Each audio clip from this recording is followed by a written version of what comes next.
Thank you so much, Christian, for the invitation to speak to you here today. And especially thank you so much for putting on this wonderful, wonderful subject. Every part of the conference that we are going into now speaks to my work, speaks to my thinking, but also speaks to my heart. And it is this putting together of material and immaterial, visible, invisible, tangible, intangible, coded, decoded, perceived, unperceived, connected and unconnected. It really touches the heart of what archaeology is, but also what science should be. And that is actually what I hope to contribute at the Politecnico di Torino. Put some of the humanism in the engineers. So what I'm going to talk about is this relation between ancient technology and humans. And what I'm going to talk about is the importance of embodied understanding of ancient technology, but also of modern technology. To talk about the context, which is hugely important for archaeologists and in the museum, as Christian already noted. Talk about different scales of research, from nanotechnology to basically the world at large. And also about whose narrative we're talking about. And I think that's increasingly important in museums of today. So if we talk about ancient technology, we have wonderful resources in Egypt. We have the materials themselves, the mud bricks, but we also have imagery, usually from tomb context. So what is it doing there? Again, context is important. But we do have these images of people doing stuff, in this case, making mud bricks. And there's a lot of details in these tomb paintings. And then we have the three-dimensional depictions of similar technologies. But we also have modern Egypt, where a lot of these technologies are still being done. And it allows us to address questions that the tomb paintings, the texts, and the three-dimensional images cannot address. One of those questions is, how realistic are these tomb paintings? And how much of the whole process do they actually show? Well, they seem to be a kind of snapshot. They seem to be depicting that part of a procedure that has a lot of repetition, that takes a long time. That is the quintessential symbol almost of a technology. So how realistic is it that these guys are standing on a mountain of grain? Well, pretty realistic. This is Ethiopia 2017, where all the grain that's being threshed is put around in a dike and then slowly fed into the area where the cows are threshing. So it is almost a literal translation of what is depicted on Egyptian tomb paintings. And I was really struck when I saw this. Now, Egyptologists have actually argued that artists weren't quite up to date with what people were doing. Comments on this particular painting from Tomb of Geti in Beni Hassan was that this could never happen in real life. I mean, this weaver is sitting on his mat, which means he's disturbing the tension of the warp threads. He has this big beam in his hands, but the material that he's supposed to have woven in is on the wrong side of those beams. So it makes no sense whatsoever. This artist clearly was up there somewhere. Well, but then I saw this with a woman supporting herself, not disturbing the tension threads of the weave. And the material that she's weaving in, she puts in front of the team so she can easily reach them, weave them in, and then slam them back into making this really, really tight mat. Another difference is that this is a woman, not a man.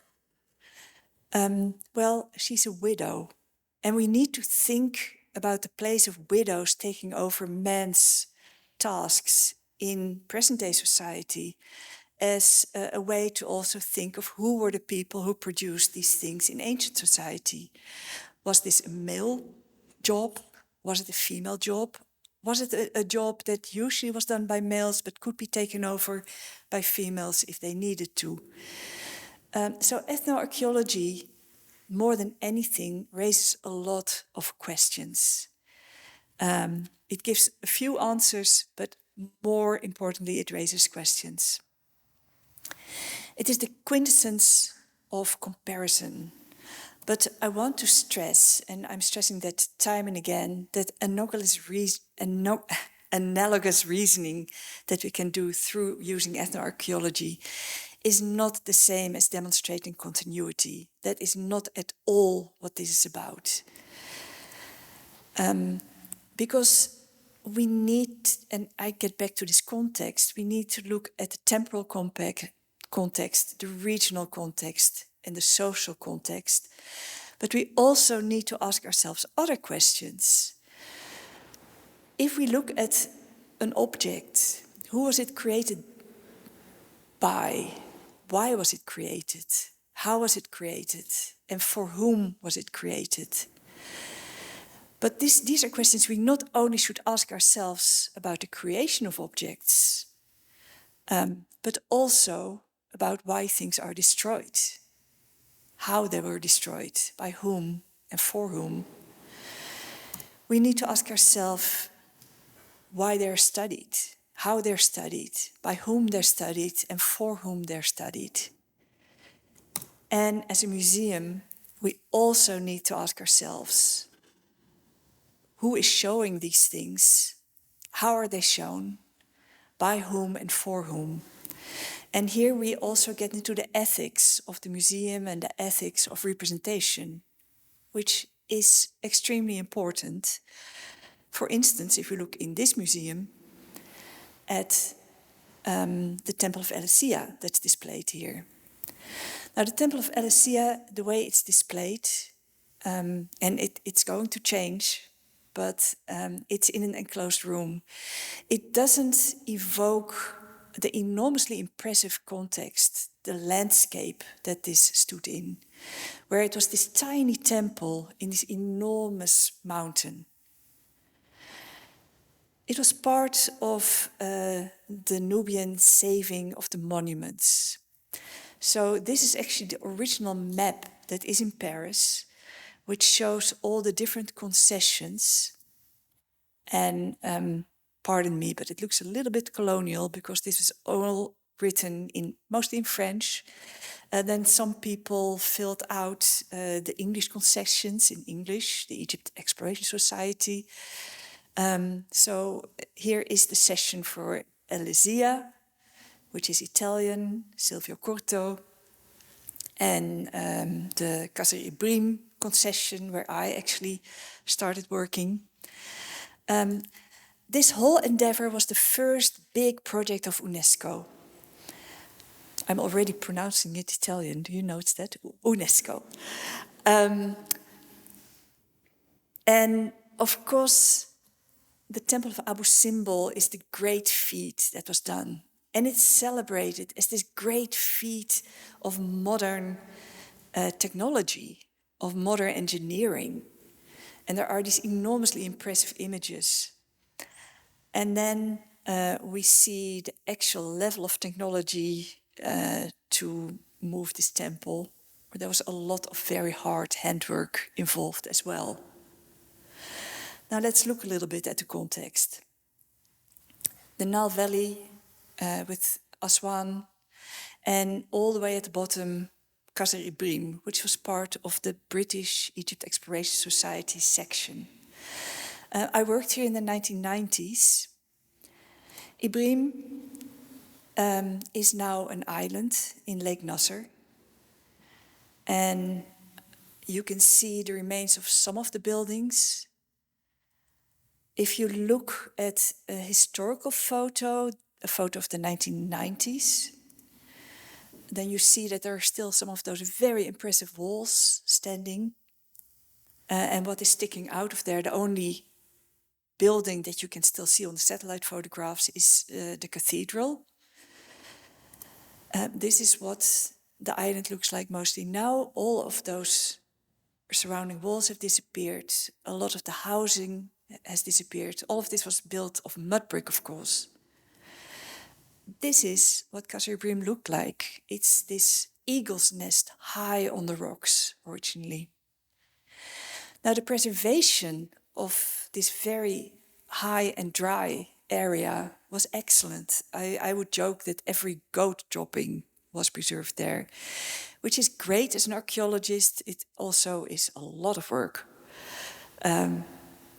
Great presentation of organic materials. And as Christian mentioned, I was there to look at the basketry for my PhD thesis.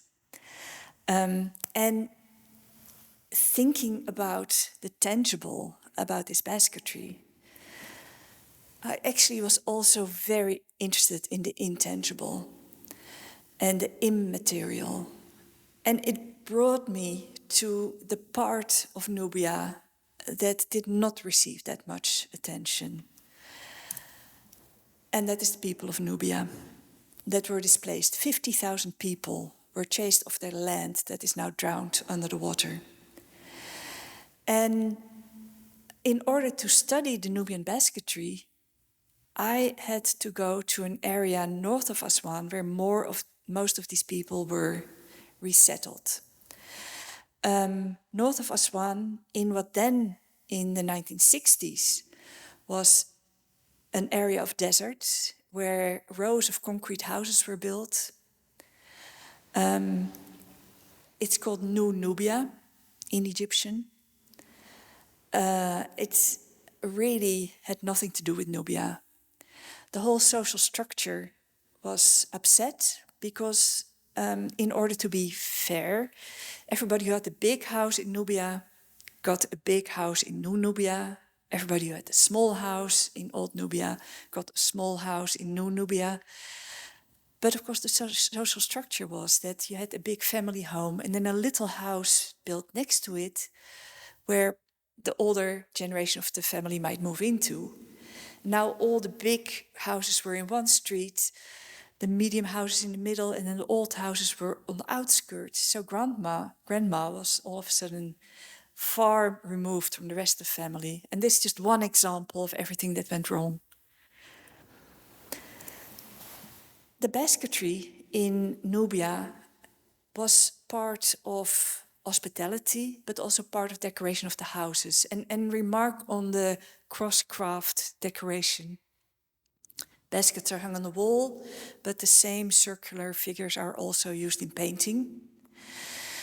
Basketry was used as covers, not as containers. You covered a plate with food and then you offered the food to your guests.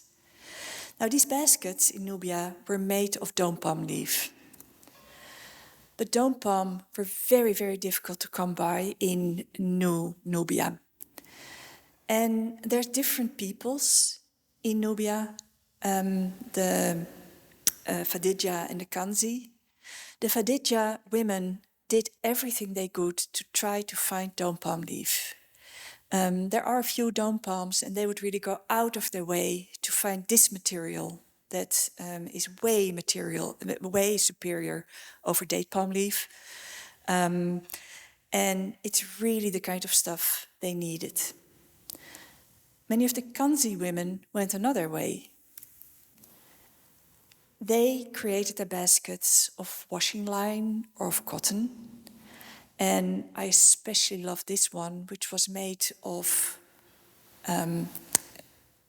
chocolate bar wrappers, samba bars, anyone who goes to Egypt. And in this, the whole fundamental part of the technique changed.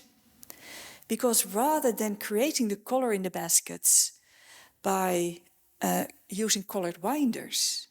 Here the bundle is colored and the winders are widely spaced to show the color of the bundles.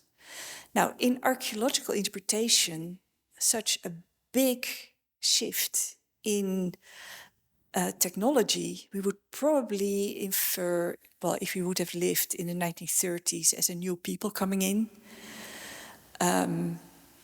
nowadays we might think that there's a difference in materials because we don't use that kind of explanation as often anymore.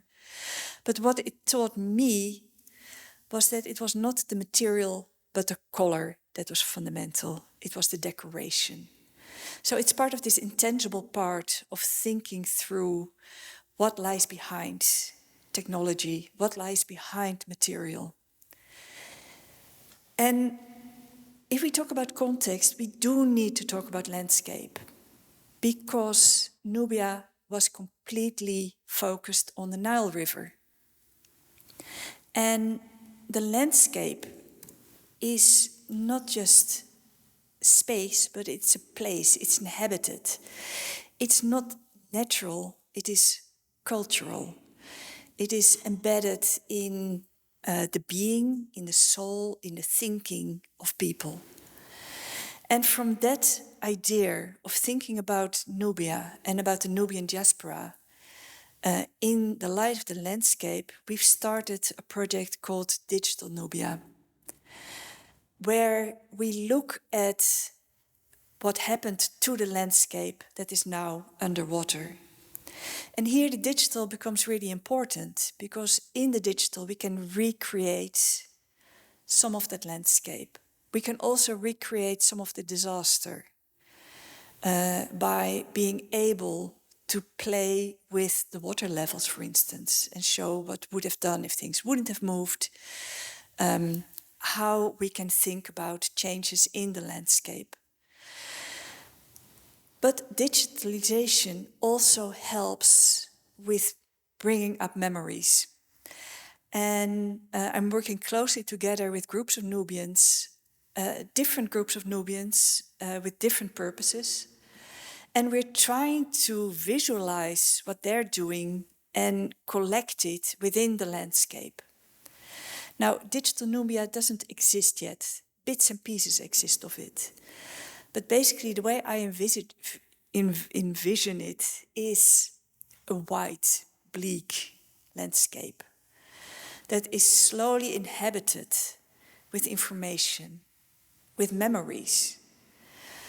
For instance, what one group of Nubians does is collect photographs and color in old photographs as part of this memory.